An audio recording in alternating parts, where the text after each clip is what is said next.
परवा आपण एक आपली संस्कृती बाय अनुराधा या चॅनलवर नमस्काराबद्दल महत्त्व आणि नमस्काराबद्दल माहिती दिली होती।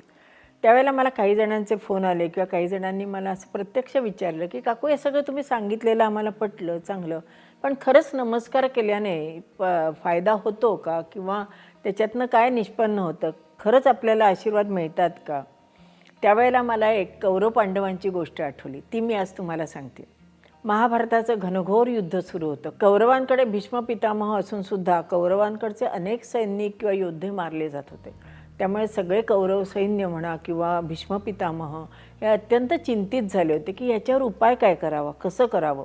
त्यावेळेला पितामहांनी असं ठरवलं की मी पांडवांचा वध करणारे, 5 पांडवांचा वध करणारे, आणि ही बातमी हा म्हणत्या पांडवांच्या सैन्यामध्ये पसरली आणि पांडवांपर्यंत पोहोचली। त्यावेळेला सगळीकडे अस्वस्थता निर्माण झाली, कारण सगळ्यांना पितामह भीष्मांबद्दल पूर्ण खात्री होती, त्यांच्या युद्ध कौशल्याबद्दल सगळ्यांना माहिती होती आणि सगळीकडे अस्वस्थता निर्माण झाली। ज्यावेळेला त्या शिबिरात खूप अस्वस्थता होती त्यावेळेला श्रीकृष्ण तिथे आले। ती जी अस्वस्थता बघून श्रीकृष्ण सुद्धा चिंतित झाले आणि त्यांनी एकच काम केलं, ते द्रौपदीला म्हणाले चल माझ्याबरोबर। द्रौपदीने लागली श्रीकृष्णाचं ऐकलं आणि ती श्रीकृष्णाबरोबर निघाली। श्रीकृष्ण द्रौपदीला घेऊन कौरवांच्या शिबिरामध्ये आले।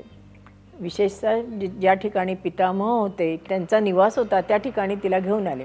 ते स्वतः खोलीच्या बाहेर थांबले आणि त्याने द्रौपदीला सांगितलं की आज जाऊन पितामहांना नमस्कार करू नये। द्रौपदी आत गेली, तिने पितामहांना नमस्कार केला।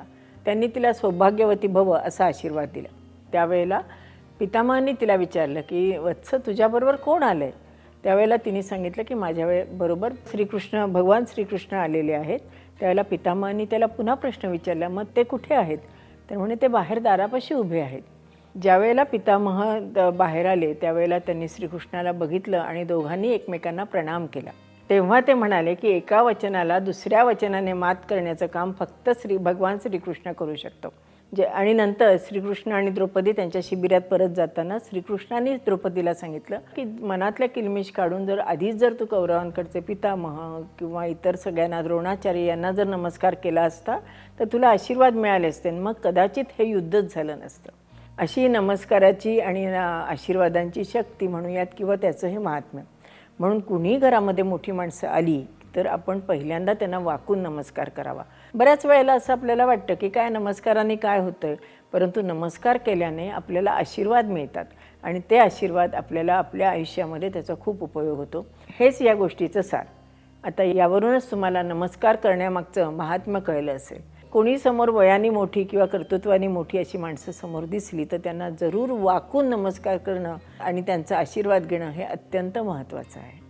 अशाच छान छान गोष्टी आणि छान छान माहिती मिळवण्याकरता आपली संस्कृती बाय अनुराधा चॅनल ह्या चॅनलला नक्कीच लाईक करा, शेअर करा आणि सबस्क्राईब करा, आणि हो, बेल आयकॉन दाबायला विसरू नका। धन्यवाद।